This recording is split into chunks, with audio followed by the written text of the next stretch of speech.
দেশে ফিরে জাতীয় নির্বাচনের আগে বিরাট ভুল করলেন তারেক রহমান। এটা ইতিহাসে একটা কলঙ্কজনক অধ্যায় হিসাবে খচিত থাকবে এবং তারেক রহমানকে নিয়ে তার মৃত্যুর পর যে স্টাডি করা হবে তখন এটা একটা ব্ল্যাক স্পট হিসাবে তার নামের পিছনে থেকে যাবে এবং তারেক রহমানকে আগামী নির্বাচনে তার এই ভুলের মাসুল দিতে হবে। তো দর্শক, কি ঘটিয়েছে দেখেন। তারেক রহমান, বিএনপি এরা দাবি করে তারা গণতান্ত্রিক দল, তারা লিবারাল ডেমোক্রেসিতে বিশ্বাস করে। কিছুদিন আগেও মির্জা ফখরুল বলেছেন যে বিএনপি কোনো বিপ্লবী দল নয়, তারা লিবারাল ডেমোক্রেসিতে বিশ্বাস করে। যদি বিএনপি নিজেরাও থিওরিটিক্যাল ক্রাইসিসে আছে, প্র্যাকটিক্যাল ক্রাইসিসে আছে, এই বিএনপির ধ্বংস অনিবার্য। আমি রাজনীতি যত বুঝি, বিএনপিকে যত থিওরি দিয়ে ব্যাখ্যা করি, সব থিওরির সাচ বলে যে এই বিএনপি ধ্বংস হবে। দেখেন, একদিকে বিএনপি বলে যে আমরা 24-এ যুদ্ধ করেছি, 24-এর বিপ্লবের মাস্টার মাইন্ড তারেক রহমান, আর একদিকে বলে যে আমরা বিপ্লবী দল নই। অথচ 24-এ হয়েছে থানা পোড়ানো, পুলিশ হত্যা, মেট্রো রেল ভাঙা, কারাগারে হামলা করা, বিটিভি ভবনে আগুন দেওয়া, সেতু ভবন পোড়ানো। এটি তো 24-এর বিজয়ের মূল কারণ। তারপরে আওয়ামী লীগকে দেশ ত্যাগ করো। ভাই, কোন লিবারাল ডেমোক্রেসিতে এগুলো আছে? এগুলোর মাস্টার মাইন্ড তারেক রহমান, আবার বলেন যে লিবারাল ডেমোক্রেসির দল। স্যার, লিবারাল ডেমোক্রেসিতে পরিবারতন্ত্র নাই, পৃথিবীর কোন লিবারাল ডেমোক্রেটিক পার্টিতে পরিবারতন্ত্র নাই। আর বিএনপি তো পরিবারতান্ত্রিক দল। পরিবারতন্ত্র, শুধু পরিবারতন্ত্র না, একটা মজার পরিভাষা ব্যবহার করেছেন একজন বিশিষ্ট রাজনীতি বিশ্লেষক এবং গবেষক। পরিভাষাটা অনেকটা যৌনতান্ত্রিক বা এই টাইপের, যে বিএনপির যে নেতৃত্ব, এখানে তো গণতন্ত্র নাই, এটা যৌন গণতান্ত্রিক। যৌন গণতান্ত্রিক মানে পারিবারিক, বংশানুক্রমিক। যেমন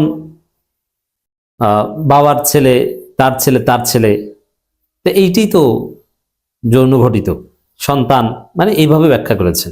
বিষয়টা তো অনেকটা এরকম। দেখেন, লিবারাল ডেমোক্রেসিতে বিশ্বাস করে বলে দাবি করে, অথচ দলের মধ্যে সিটে ফোটা ডেমোক্রেসি নেই। আচ্ছা বলেন তো, বিএনপির লাস্ট কাউন্সিল কবে হয়েছিল? সম্ভবত 2016-তে। তারপরে 10 বছর পেরিয়ে গেছে, কোনো কাউন্সিল নাই। মির্জা ফখরুলকে তো সারা যে ভারপ্রাপ্ত মহাসচিব কিভাবে ভারমুক্ত হলেন তার কোনো ব্যাখ্যা নাই। বিএনপির যে দলের মধ্যে গণতন্ত্র থাকে না, বিএনপির ছাত্র সংসদ কেন জিততে পারে না? দেখেন, ছাত্র দলের নেতা নির্বাচিত হয় কিভাবে? ফ্যাসিবাদ, স্বৈরতন্ত্র কত প্রকার ও কি কি, রাজতন্ত্র কত প্রকার ও কি কি, বিএনপি, ছাত্রদল, যুবদল, এদিকে তাকালে বুঝবেন। আচ্ছা, একটা দলের, ডেমোক্রেটিক একটা দলের নেতা নির্বাচিত হবে ডেলিগেটদের ভোটে, কাউন্সিলে। এটাই গণতান্ত্রিক নর্মস। এবং ছাত্র সংগঠনের সদস্যরা তাদের নেতা নির্বাচন করবে। এরকম সিটে ফোটা প্র্যাকটিস নাই। তারা এসেছে ছাত্র সংসদে জিততে। মামুবাড়ির আবদার, আপনাদের নিজেদের মধ্যে গণতন্ত্র নেই, আপনারা গণতন্ত্রে জিতবেন কিভাবে?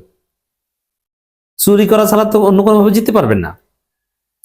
ছাত্রদল সেদিন ছাত্র সংসদের ভিপিজিএস হতে পারবে যেদিন ছাত্র দলের সভাপতি, সেক্রেটারি নির্বাচিত হবে।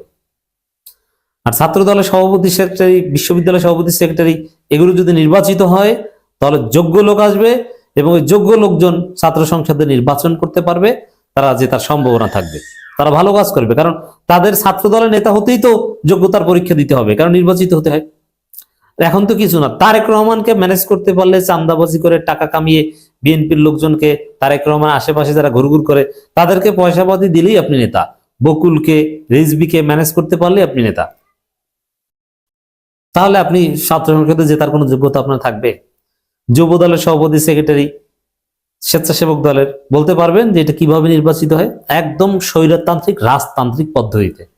তারেক রহমান বলে হয়ে যায় এবং তারা নিজেরাই স্বীকার করে যে তারেক রহমান আমাকে নেতা বানিয়েছেন। কেউ বলে না যে আমি ভোটে নেতা হয়েছি। পার্টির মধ্যে ডেমোক্রেসি নাই, সে ডেমোক্রেটিক ইলেকশনে জিতবে কিভাবে? বিএনপি মহাসচিব কবে হয়েছেন? এটা কোনো সিস্টেম? আওয়ামী লীগেও তো একটা নির্দিষ্ট সময় পর পর কাউন্সিল হতো। আপনি কাউন্সিলের মাধ্যমে তারেক রহমান আজীবন বা খালেদা জিয়া আজীবন চেয়ারম্যান থাক, ভিন্ন কথা, কিন্তু আপনি কাউন্সিলেই দিলেন না। বিএনপি তো একটা রাজতান্ত্রিক দল, এর মধ্যে কিসের গণতন্ত্র? বিএনপির কোন উইংয়ে কবে ভোট হয়েছে দেখান সেন্ট্রালি, আমি সেন্ট্রালের কথা বলছি। আর লোকাল পর্যায়ে যে ইলেকশন, ওটা ভুয়া ইলেকশন, ওটা কোনো ইলেকশন না। লোকাল পর্যায়ে দু এক জায়গায় কাউন্সিল হয়, 5 আগস্টের পর কয়েক জায়গায় শুনেছি। আবার কাউন্সিল নিয়ে হরতাল হয় এবং কাউন্সিল নিয়ে মারামারিতে হত্যা, লাশও পড়েছে অনেকগুলো। কিন্তু আসলে ওই নেতা যাকে ঠিক করেছে সেই, যে টাকা দিতে পেরেছে চাঁদাবাজি করে, সেই জিতেছে। তো এখানে আমরা আলোচনা করছি সেন্ট্রাল বিএনপিতে। সেন্ট্রাল বিএনপিতে স্থায়ী কমিটি কিভাবে হয়, ভাইস চেয়ারম্যান কিভাবে হয়, কোন মহাসচিব চেয়ারম্যান, কোনো কিছুর নিয়ম নাই, যা যেরকম পারে সেরকম হয়। ঠিক আছে, অতীতে একটা উদাহরণ দিত যে আওয়ামী লীগ সরকার কাউন্সিল করতে দেয় না, যদিও বিএনপি কাউন্সিল অধিবেশন করতে চাইলে আওয়ামী লীগ তাতে বাধা দিত না, করতে পারতো, সারা দেশ থেকে ডেলিগেটরা যেত, অনুষ্ঠান করতো, কোনো ব্যাপার ছিল না। কিন্তু বাস্তব কথা হচ্ছে বিএনপি গণতন্ত্রে বিশ্বাস করে না। বিএনপির জন্মই তো ক্যান্টনমেন্ট থেকে, এবং বিএনপির ইতিহাস ভোট চুরির ইতিহাস, মাগুরার উপনির্বাচনের ইতিহাস বিএনপির ইতিহাস, তত্ত্বাবধায়ক সরকার বিকৃত করার ইতিহাস বিএনপির ইতিহাস, ভুয়া ভোটার তালিকা তৈরি করার ইতিহাস বিএনপির ইতিহাস, বিচারপতিদের বয়স কৃত্রিমভাবে বাড়িয়ে নিজেদের পছন্দের, তত্ত্বাবধায়ক সরকার প্রধান উপদেষ্টা নিজেদের পছন্দের সিসি বানানোর ইতিহাস হচ্ছে বিএনপির ইতিহাস। এরা কিসের গণতান্ত্রিক দল?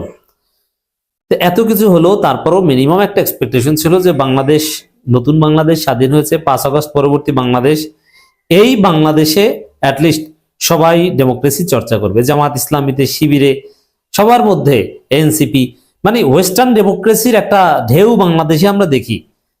যেমন পার্টি প্রধান, এই যে এনসিপির সিস্টেম দেখছেন, একদম উন্নত রিচ ডেমোক্রেসির মতো। এবি পার্টি সবার ক্ষেত্রে, জামাত ইসলামীর ক্ষেত্রে, শুধু বিএনপি নতুন বাংলাদেশের সাথে খাপ খাওয়াতে পারলো না। কিন্তু তারপরও একটা আশা ছিল যে যাক, তারেক রহমান আসে না, এই কারণে মনে হয় এগুলো, তারেক রহমান আসলে ঠিক হয়ে যাবে। তারেক রহমান এসেছেন, তারপরও সেই পুরনো বৃত্ত থেকে বের হতে পারলো না। কি ঘটনা? বিএনপির চেয়ারম্যান হিসেবে দায়িত্ব গ্রহণ করলেন জনাব তারেক রহমান। কিভাবে কিভাবে দায়িত্ব গ্রহণ করলেন? কার ভোটে হয়েছেন চেয়ারম্যান? আবার বলে যে এটা গঠনতান্ত্রিক নিয়ম। এর মানে কি? আপনি খালেদা জিয়ার ছেলে হিসেবে অটো চেয়ারম্যান হয়েছেন। কোন কাউন্সিল, কোন ভোটিং সিস্টেম, কোন গণতান্ত্রিক সিস্টেমে তারেক রহমান চেয়ারম্যান হিসেবে দায়িত্ব নিয়েছেন না। তো তারেক রহমানের নতুন বাংলাদেশে 17 বছর পরে এসে যাত্রাটা, এটা একটা রাজতান্ত্রিক, রক্ততান্ত্রিক, যৌনতান্ত্রিক একটা রাস্তা, মানে পারিবারিক ঐতিহ্য থেকে। এটা রাজতন্ত্র, এটা গণতন্ত্র না। তো তারেক রহমান দেখা গেল শেষ পর্যন্ত এই ভুলটা করলেন যে অগণতান্ত্রিক পথে হাঁটলেন, মানে গণতন্ত্রের প্রতি তার কোনো শ্রদ্ধাবোধ নেই। যদি থাকতো তাহলে তিনি পার্টির কাউন্সিল কনভেন করতেন, দেন কাউন্সিলের মাধ্যমে তিনি চেয়ারম্যান হিসেবে দায়িত্ব পালন করতেন, এবং 3 বছর ও 5 বছর পর গঠনতন্ত্র অনুযায়ী নতুনভাবে কাউন্সিল করে আবার বারবার তিনি চেয়ারম্যান হন, সমস্যা নেই। কিন্তু যেমন হাসিনা ভোট চুরি করলো, রাতে করুক দিনে করুক, 5 বছর পর পর নির্বাচন তো দিত। বিএনপি তো 5 বছর পর নির্বাচন দেওয়াটাই বিশ্বাস করে না, তার দলের মধ্যেই তো এটা নাই।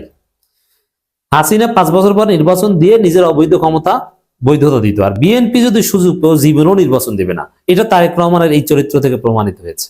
জামাত ইসলামের একজন এমপি প্রার্থী, জনপ্রিয় সোশ্যাল মিডিয়া অ্যাক্টিভিস্ট জনাব ডক্টর ফয়জুল হক, তার একটা বক্তব্য নিয়ে রাজনীতিতে মিডিয়ায় তোলপাড়।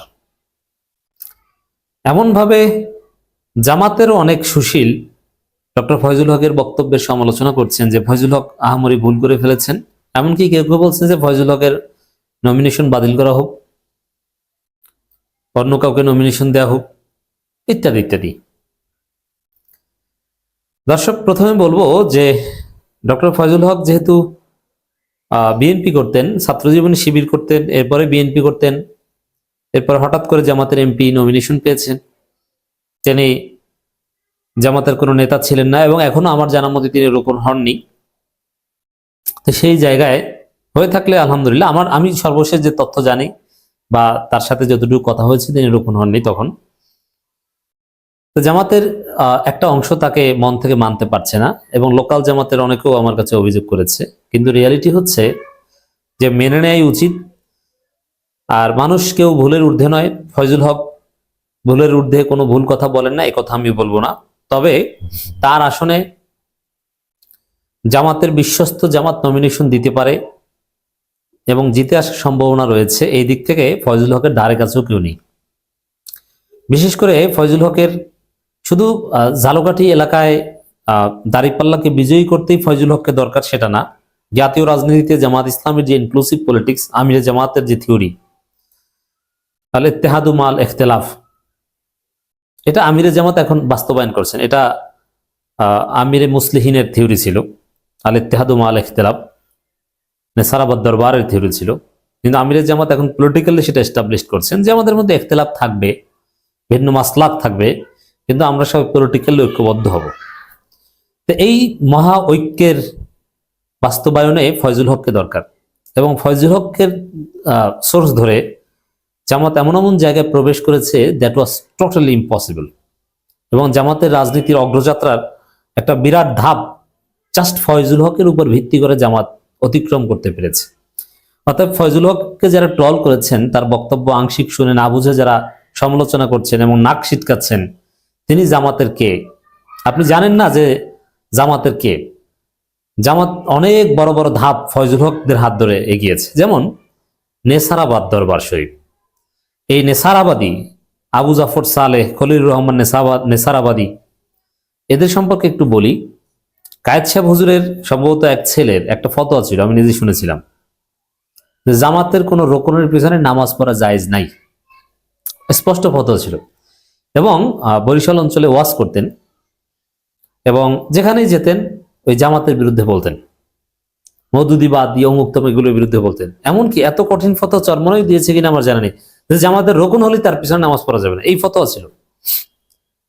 তো সেই জায়গায় সেই নেসারাবাদে আমিরে জামাত থাকেন কার্যত প্রধান অতিথি মাহফিলে, এবং সে নেসারাবাদ মাদ্রাসার একজন সাবেক প্রিন্সিপাল জামাত ইসলামী রোকন হয়েছেন, সাভারে একটা কামিল মাদ্রাসার অধ্যক্ষ এখন তিনি। তা আপনি চিন্তা করেছেন জামাত কোথায় চলে গেছে।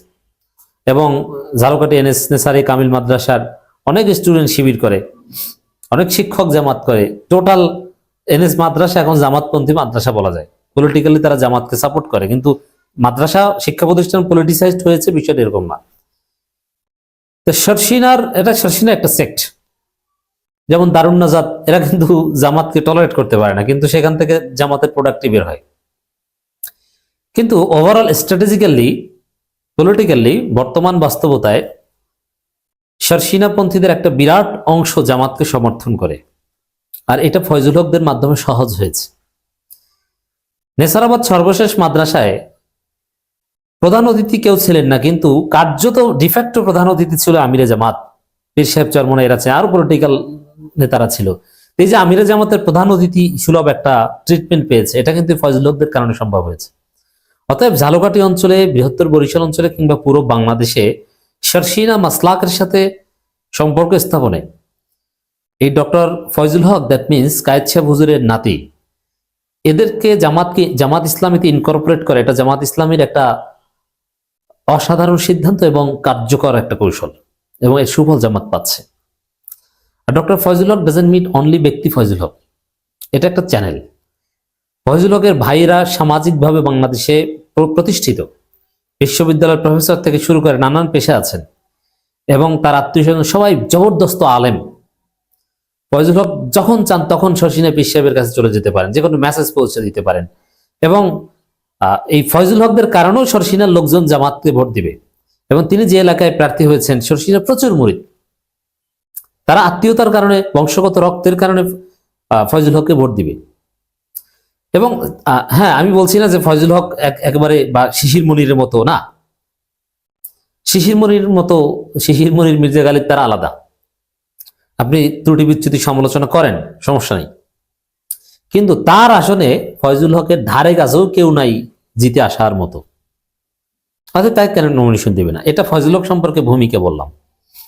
কারণ তাকে আমার কাছে অনেকে অভিযোগ করেছেন, ভাই একে পাল্টানো যায় কিনা দেখেন। মানে ভাই, তাকে জামাতের গ্রেটার পলিটিক্সে তাকে দরকার। আর আমিরে জামাত না বুঝে আবেগে তাকে নমিনেশন দিয়ে দিয়েছে হঠাৎ করে, এটা মনে করার কোনো কারণ নেই। জামাত এখন বাংলাদেশের সর্ববৃহৎ পলিটিক্যাল পার্টি, সেখানে ফয়জুল হককে আবেগে নমিনেশন দেবে কোনো ধরনের বিশ্লেষণ ছাড়া, এটা মনে করবেন না। জামাত বুঝে শুনে তাকে নমিনেশন দিয়েছে, এবং আমির জামাত নিজে এটা ডিল করেছে। এই এক। আর ফয়জুল হকের যে বক্তব্যটা নিয়ে সমালোচনা হচ্ছে যে বিড়িতে সুখ টান দিয়েও দাঁড়িপাল্লায় ভোট চাইলে আল্লাহ মাফ করে দিতে পারে, এই বক্তব্য নিয়ে বিএনপির লোকজন, এমনকি জামাতের অনেক লোকজন এমন ভাবে সমালোচনা করছেন তার নমিনেশন বাতিল করা হচ্ছে। যেটা ইসলামকে, এমনকি সেই জুলাই গাদ্দার আব্দুল কাদের থেকে শুরু করে, আব্দুল কাদের ওর তো কোনো গুরুত্ব নেই, এরকম আরো অনেকে সমালোচনা করলে এই যে ধর্মটাকে বিকৃত করে ফেলেছে, এই সেই। কি বিকৃত করেছে? মানে জাস্ট মানে ঘটনা হচ্ছে এরকম যে ফয়জুল হক বলেছেন বিড়িতে সুকটান দিয়েও দাঁড়িপাল্লায় ভোট চাইলে আল্লাহ মাফ করে দিতে পারে, এটা পত্রিকায় এসেছে, এর মানে ফয়জুল হক ধর্মকে অপব্যবহার করেছেন। কিন্তু কেন, কোন পয়েন্ট ভুল বলেছেন, তাফসীর করতে বলে, তাউইল করতে বললে কেউ পারবে না। মানে বিরোধিতা করতে হবে, করছে। আসলে তিনি ভুল বলেছে কিনা এটা খতিয়ে দেখছে না। একটু অ্যানালিটিক্যালি দেখেন, ক্রিটিক্যালি দেখেন। বাস্তব কথা হচ্ছে ফয়জুল হক যা বলেছে সঠিক বলেছে, এখানে ভুল কোথায়? এটাই সুন্নাত, এটাই আল্লাহর নির্দেশ অনুযায়ী তিনি কাজ করেছেন। ইয়া আইয়ুহাল্লাযীনা আমানু ওয়াবতাগু ইলাইহিল ওসিলা, হে মুমিনগণ তোমরা ওসিলা তালাশ করো। এই ওসিলার ব্যাখ্যা কি? যে কোনো একটা নেক কাজ, ভালো আমল, আমলে সলেহ, জাবের রাদিয়াল্লাহু আনহু থেকে হাদিস রয়েছে। যে কোনো একটা, এটা নিয়ে অনেক হাদিস আছে, দীর্ঘ বয়ান করা যায়। যে কোনো একটা ভালো কাজের ওসিলায় আল্লাহ ক্ষমা করে দিতে পারেন। এই জন্য বলছে তোমরা, আয়েশা রাদিয়াল্লাহু আনহার একটা হাদিস আছে যে কোনো মানুষ তার নিজ আমল দিয়ে জান্নাতে যেতে পারবে না। তো জান্নাতে যাবে কিভাবে? আল্লাহর করুণায় জান্নাতে যাবে, আল্লাহ ক্ষমা করে তাকে জান্নাত দিবেন। আল্লাহ যদি কাউকে ধরেন, সে উত্তর দিয়ে জান্নাতে যাওয়ার যোগ্যতা কোনো মানুষের নাই। এবং আল্লাহ মানুষকে জান্নাত দিবেন দুই একটা ওসিলায়, যে বান্দা এত ঠিক মতো তো নামাজ পড়তে পারো না, নামাজ যা পড়েছো হয় নাই, অমুক তমুক, এই সেই, অজুতে ভুল, কত ভুল, কিন্তু তুই অমুক একটা ভালো কাজ করেছো, যাহ জান্নাতে। রিয়াদুস সালিহিনের প্রথম বিরাট হাদিস, আরো বিভিন্ন কিতাবে আছে, সহিহ হাদিস, আপনারা জানেন যে বনী ইসরাইলের 3 জন নারীকে আল্লাহ জান্নাত দিয়েছিলেন। একজন ছিল বেশ্যা, কিন্তু একটা কুকুরকে পানি খাওয়াইছিল, এই জন্য আল্লাহ তাকে জান্নাত দিয়ে দিয়েছে। একজন বেশ্যাকে আল্লাহ জান্নাত দিয়েছে কুকুরকে পানি খাওয়ানোর জন্য। মানে ভালো কাজের ওসিলায় আল্লাহ মহাপাপীকেও জান্নাত দিতে পারে। এই যে কোরআনে আয়াতের তাফসীর করলাম হাদিস দিয়ে, এখন বলেন যে ফয়জুল হক ভুল বলেছে কোথায়? যে তুমি বিড়ি খাও, মানে এটা তুমি ভুল করো, এটা ঠিক না, কিন্তু তারপরও দাঁড়িপাল্লায় ভোট চাও, একটা ভালো কাজ করো, আল্লাহ চাইলে তোমাকে হেদায়েত দিতে পারে, সঠিক পথে আনতে পারে, ভুল ক্ষমা করে দিতে পারে। সেখানে ভুলটা বলেছে কি ফয়জুল হক? এইটাই তো সুন্নতি কথা। এখন কি বিড়ি খাওয়ার লোককে দাওয়াত দিবে না? এটা বিড়ি খাওয়াকে উৎসাহিত করা হয়নি মোটেও। এবং আল্লাহ ক্ষমা করার কথা বলেছে, আল্লাহ ক্ষমা করে মাফ করে দিতে পারে, এর মানে মাফ করার প্রশ্নটা এসেছে। এবং ফয়জুল হক একবারও বলেনি যে বিড়ি খাও সমস্যা নাই, দাঁড়িপাল্লায় ভোট দিলে তুমি জান্নাতে চলে যাবা, আল্লাহ মাফ করে দিবেন, এটা বলে নাই। মাফ করে দিতে পারে। বিড়ি খেলো, বিড়ি খাও, খারাপ কাজ করো, এভাবেই তো দাওয়াতি কাজের মেথোডোলজি, দাওয়াতি কাজের সুন্নাত এইটা। সাহাবীদের দিকে তাকান, আল্লাহর সুন্নাত তো এটা। আল্লাহ মদ হারাম করেছে কয়েকটা পর্যায়ে, বলেছে তুমি মদ খাও, ঠিক আছে খাও বান্দা, কিন্তু নামাজের সময় খাইও না। এরকম একটা পর্যায়ে যে বলেছে যে মদের ধারে কাছেও যাবে না। এইটাই আল্লাহর সুন্নাত। যে কোনো খারাপ কাজ বা রাতারাতি পর্দা, সুদ, সবকিছু রাতারাতি হারাম করে দেয়নি আল্লাহ, বা ফরজ করে দেয়নি, ধীরে ধীরে ধীরে ধীরে করেছে। মদখোরদের আল্লাহ দাওয়াত দিয়েছে, আল্লাহ রাসূল দাওয়াত দিয়েছে। এখন বিড়িখোরদের কি ফয়জুল হক দাওয়াত দিবেন না? তা তিনি যা বলেছেন সুন্নতি স্টাইলে দাওয়াতি কাজ করেছেন। জাস্ট মিডিয়াগুলো এটা নিয়ে একটা বিভ্রান্তি তৈরি করেছে, আর সেই বিভ্রান্তির ফাঁদে আজকে জামাতের অনেক লোক পরে ফয়জুল হককে একটু গালি দিয়ে সুশীল সাজছেন। এটা ঠিক না ভাই। কি ভুল করেছেন আপনি পারলে দলিল দিয়ে প্রমাণ করেন।